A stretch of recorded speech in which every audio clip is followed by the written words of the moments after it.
Business में trade receivables और trade payables किसे कहा जाता है, अच्छे से समझो। देखो, इन टर्म्स को समझने से पहले हम इनके वर्ड्स के मतलब को समझ लेते हैं ताकि आप इन टर्म्स को अच्छे से समझ सको। देखो, इन दोनों टर्म्स में एक वर्ड कॉमन है, ट्रेड। ट्रेड का क्या मतलब होता है? बिजनेस जब किसी कस्टमर या दूसरे बिजनेस के साथ गुड्स में लेन देन करता है तो उसी को ट्रेड कहा जाता है। यह समझ में आ गया? बिजनेस को अगर किसी से पैसा लेना है तो उसे रिसीवेबल्स कहा जाता है। बिजनेस ने किसी को कोई पैसा देना है उसे पेबल्स कहा जाता है। यह भी समझ में आ गया? तो ट्रेड रिसीवेबल्स का क्या मतलब होगा कि बिजनेस को किसी से गुड्स के अगेंस्ट पैसा लेना है, मतलब बिजनेस ने जो गुड्स उधारी पर बेचा है उसका पैसा लेना है, उसी को ट्रेड रिसीवेबल्स कहा जाता है। ये भी समझ में आ गया? तो ट्रेड पेबल्स का क्या मतलब होगा? बिजनेस ने किसी को गुड्स के अगेंस्ट पैसा देना है, मतलब बिजनेस ने जो गुड्स उधारी पर खरीदा है उसका पैसा देना है, उसी को ट्रेड पेबल्स कहा जाता है। ये भी समझ में आ गया?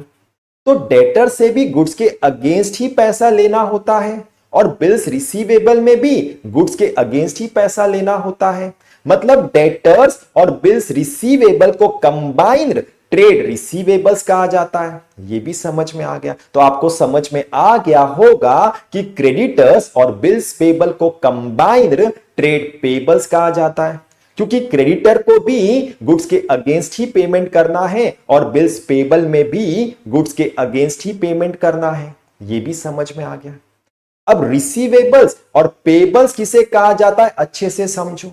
देखो, अगर बिजनेस को किसी से पैसा लेना है, चाहे वो गुड्स के अगेंस्ट हो, चाहे वो लोन के अगेंस्ट हो, चाहे वो सर्विस के अगेंस्ट हो, उसी को रिसीवेबल्स कहा जाता है। मतलब रिसीवेबल्स में डेटर्स फॉर गुड्स भी होंगे, डेटर्स फॉर लोन भी होंगे, बिल्स रिसीवेबल भी होगा और आउटस्टैंडिंग इनकम भी होगा। यह समझ में आ गया? बिजनेस ने किसी को कोई पैसा देना है, चाहे वो गुड्स के अगेंस्ट हो, चाहे वो लोन के अगेंस्ट हो, चाहे वो सर्विस के अगेंस्ट हो, उसी को पेबल्स कहा जाता है। मतलब पेबल्स में क्रेडिटर फॉर गुड्स भी होंगे, क्रेडिटर्स फॉर लोन भी होंगे, बिल्स पेबल भी होगा, आउटस्टैंडिंग एक्सपेंस भी होगा। ये भी समझ में आ गया?